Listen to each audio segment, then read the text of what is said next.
ஆயுர்வேதம் ஒரு பொக்கிஷம், நம் ஆயுள் நீட்டிக்கும் அற்புதம். Doctor Srivarmas lion Arabian dates. இப்போ அது லயனா டேட்ஸ். லயனா பிரீமியம் டேட்ஸ். சுத்தம், சுவை மற்றும் ஆரோக்கியம். Periyar Maniammai institute of science and technology, Thanjavur. BTech biotechnology with specialization in computer science and biology. அறநிலையத்துறை அமைச்சர் என்ன சொல்ல விரும்புறீங்க? மாண்புமிகு பேரவை தலைவர் அவர்களே, சிறிது நேரத்திற்கு முன்பாக பேசிய முன்னாள் முதல்வர், அவையின் மூத்தவர் அண்ணன் ஓபிஎஸ் அவர்கள் சட்டமன்றத்தின் கண்ணியம் குறித்து நமக்கெல்லாம் சொல்லிக் கொடுத்திருந்தார். உண்மையில் முடிச்சிடறேன், சம்மதம் இல்லைங்க, முடிச்சிடறேன் சொல்லிடுறேன். இல்லை என்ன அதையெல்லாம் முதல் முறையாக சட்டமன்றத்திற்கு உறுப்பினராக வந்திருக்கக்கூடிய நாங்கள் கற்றுக்கொள்ள தயாராக இருக்கிறோம். அதில் எங்களுக்கு எந்த விதமான ஆட்சேபனையும் கிடையாது. அதே சமயத்தில் அண்ணா சொன்ன கடமை, கண்ணியம், கட்டுப்பாடு என்பதையே தன்னுடைய மூச்சாக வைத்திருக்கக்கூடிய மாண்புமிகு முதல்வர் அவர்களும் அதற்கான கருத்தை இப்போது தெரிவித்து விட்டார். அண்ணன் அவர்களுக்கு சட்டமன்றத்தின் முதல் முறை உறுப்பினராக இருக்கக்கூடிய நான் ஒரு சிறிய வேண்டுகோளையும் வைத்துக் கொள்றேன். இந்த நேரத்தில் எப்படி கண்ணியம் குறித்து அண்ணன் எங்களுக்கு எல்லாருக்கும் சொன்னாரோ, அதே போல தங்கள் கட்சியினுடைய மாண்புமிகு எதிர்கட்சி தலைவருக்கும் சிறிதளவு அதை நீங்கள் சொல்லிக் கொடுக்க வேண்டும் அப்படின்னு நான் கேட்கிறேன். உறுப்பினர் ஏன் அப்படின்னா என்ன ஏன் சொல்றேன்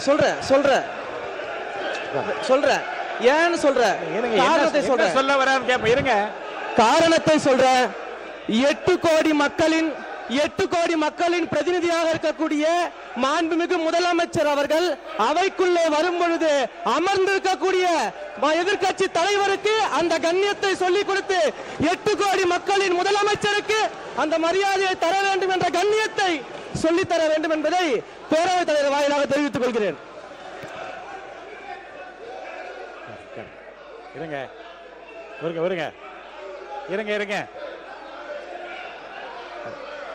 உட்காருங்க.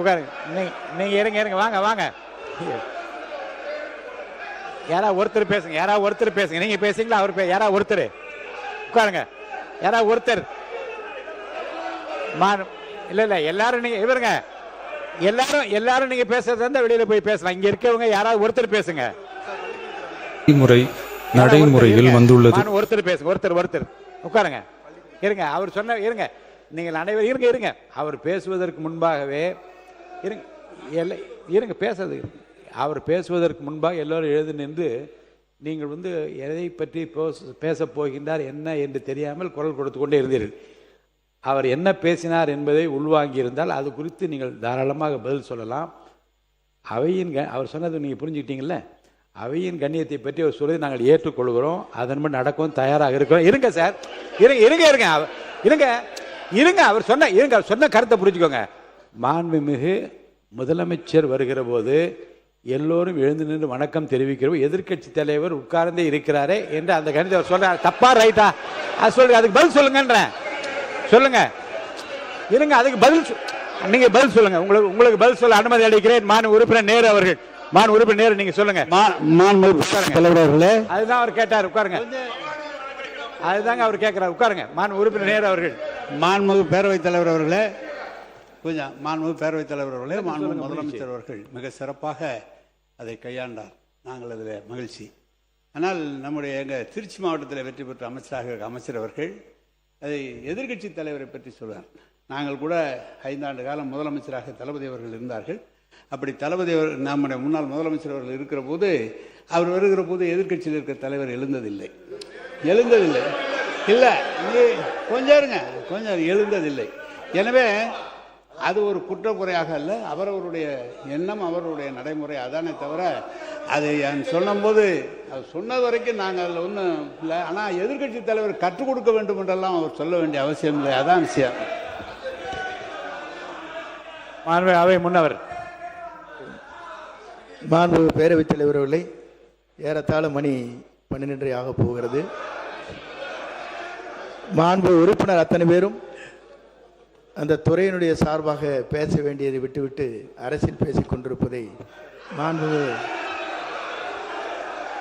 மாண்புமிகு அவைத்தலைவர்கள் அதற்கான ஒரு முற்றுப்புள்ளி வைக்க வேண்டும் என்று கேட்டுக்கொள்கிறேன். மான் உறுப்பினர் திரு க பாலமுருகன் அவர்கள். முதல்ல உங்கள் தலைவரோட பேரை மென்ஷன் பண்ணி பேசுனது தவறு தான்.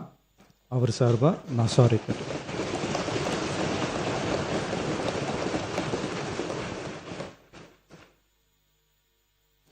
மாண்புமிகு பேரவைத் தலைவர் அவர்களே, தமிழக மக்கள் நம் உயிர் என்றால் தமிழக விவசாயிகள் நம்ம உயிர் நாடி. உலகில் ஜாதி, மதம், இனம், மொழி என அனைத்து வேறுபாடுகளுக்கும் அப்பாற்பட்டு நடைபெறும் தொழில் என்றால் அது விவசாய தொழில் மட்டுமே. உலகின் ஒரு மூலையில் உற்பத்தி செய்யப்படும் விவசாய பொருட்கள் உலகின் மற்றொரு மூலையில் உள்ள மக்களின் உணவு தேவையை பூர்த்தி செய்கிறது. எந்த நாடு உழவு தொழிலை மதித்து விவசாயிகளுக்கு உரிய பாதுகாப்பையும் ஆதரவையும் வழங்குகிறதோ அந்த நாட்டில்தான் மக்கள் வளமாகவும் மகிழ்ச்சியாகவும் வாழ முடியும். தமிழக வெற்றிக் கழக அரசு பல்வேறு நிதி நெருக்கடிகளின் மத்தியில் ஆட்சி பொறுப்பேற்றாலும் பதவியேற்ற 15 நாட்களுக்குள் விவசாயிகளின் கடன் சுமையை குறைக்க கடந்த 25/5/2026 அன்று குறு சிறு மற்றும் இதர விவசாயிகள் பெற்றிருந்த பயிர்க்கடனில் 50,000 ரூபாய் வரையிலான கடன்களை முழுமையாக தள்ளுபடி செய்ய ஆணை பிறப்பிக்கப்பட்டது.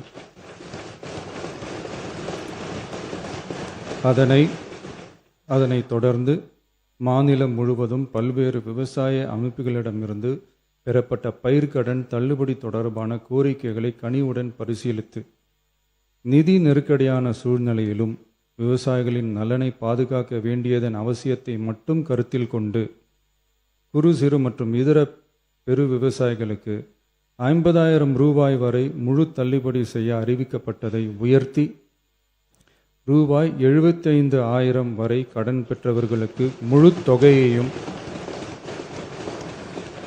ரூபாய் 75,000க்கும் மேல் கடன் பெற்றவர்களுக்கு ரூபாய் 35,000 தள்ளுபடி செய்ய அறிவிக்கப்பட்டு அதன் மூலம் 14.44 லட்சம் விவசாயிகளுக்கு ரூபாய் 5,932.23 கோடி அளவிலான கூட்டுறவு பயிர்க்கடன் தள்ளுபடி செய்து 19/6/26 அன்று ஆணையிடப்பட்டது. இதில் 31/7/2026 வரை ரூபாய் 5,267 கோடி விடுவிக்கப்பட்டு 13.34 லட்சம் விவசாயிகளின் கணக்கில் வரவும் வைக்கப்பட்டுள்ளது. இச்சூழ்நிலையில் மாநிலம் முழுவதும் உள்ள விவசாய சங்க அமைப்புகளின் பிரதிநிதிகள் பயிர்க்கடன் தள்ளுபடியை அதிகரிக்க வேண்டும் என்ற கோரிக்கையை முன்வைத்து கொண்டிருந்தனர். இதனைத் தொடர்ந்து 7/8/2026 அன்று விவசாய சங்கங்களின் பிரதிநிதிகள் மாண்புமிகு மூத்த அமைச்சர்கள் மற்றும் துறை செயலாளர்களுடன் நடைபெற்ற ஆலோசனை கூட்டத்தில் அவர்களின் கோரிக்கைகள் விரிவாக பரிசீலிக்கப்பட்டது. கடந்த காலங்களில் பயிர்க்கடன்கள் தள்ளுபடி செய்யப்பட்டாலும் அரசால் கூட்டுறவு வங்கிகளுக்கு செலுத்த வேண்டிய தொகை 4 to 5 ஆண்டுகால இடைவெளியில் செலுத்தப்பட்டு வந்துள்ளது. 2021 ஆண்டில் பயிர்க்கடன் தள்ளுபடி செய்யப்பட்ட தொகை 2021 முதல் 26 வரையான காலத்தில் அரசால் 12 தவணைகளாக கூட்டுறவு வங்கிகளுக்கு செலுத்தப்பட்டுள்ளது. ஆனால் அந்த கால அவகாசம் நமது அரசுக்கு தற்போது இல்லை. இந்திய ரிசர்வ் வங்கியின் 28/11/2025 தேதியிட்ட கடிதத்தில் அரசு கடன் தள்ளுபடி திட்டங்களுக்கான செயல்பாட்டு நடைமுறைகளின்படி பயிர்க்கடன் தள்ளுபடிக்கான முழு தொகையையும் அரசானது 45 முதல் 60 நாட்களுக்குள் கூட்டுறவு வங்கிகளுக்கு முழுமையாக செலுத்த வேண்டும் என்ற வழிமுறை நடைமுறையில் வந்துள்ளது. இந்த வழிகாட்டுதலின்படியும் தமிழ்நாடு அரசின் நிதிநிலை மற்றும் நிதி ஆதாரங்கள் ஆகியவற்றை கருத்தில் கொண்டும் இந்த இக்கட்டான சூழ்நிலையிலும் கூட்டுறவு வங்கிகள் மூலம் வழங்கப்பட்ட பயிர்க்கடன்களுக்கு பின்வரும் கூடுதல் தள்ளுபடியை வழங்கிட அரசு முடிவு செய்துள்ளது. 75,000 ரூபாய் வரை பெற்றுள்ள பயிர்க்கடன்கள் 100% முழுமையாகவும், 75,000 ரூபாய் முதல் 1 லட்சம் ரூபாய் வரை பெற்றுள்ள பயிர்க்கடன்களுக்கு அதிகபட்சமாக 75,000 ரூபாய் வரையும், 1,00,000 மேல் பெற்றுள்ள பயிர்க்கடன்களுக்கு அதிகபட்சமாக 35,000 வரையும் தள்ளுபடி வழங்கப்படும். இதன் மூலம் 75,000 முதல் 1,00,000 வரை பயிர்க்கடன் பெற்றுள்ள 2,38,264 விவசாயிகளுக்கு தலா 75,000 வரை தள்ளுபடி வழங்கப்படும். இதனால் ஏற்கனவே பெற்ற தள்ளுபடி தொகைக்கு மேலாக 40,000 வரை கூடுதல் தள்ளுபடி பெறும் வாய்ப்பு ஏற்படும்.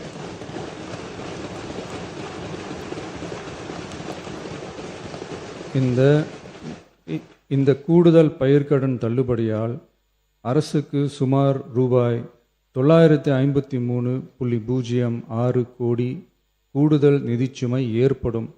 இருந்தாலும் தமிழக விவசாயிகளின் நலனில்தான் நமது நலன் உள்ளது என்று கருதி சுமார்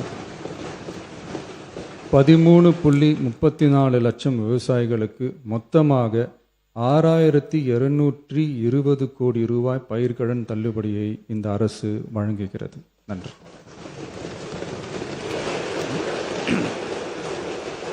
மானிய கோரிக்கைகள் மீதான விவாதம் தொடர்கிறது. மாண்புமிகு உறுப்பினர்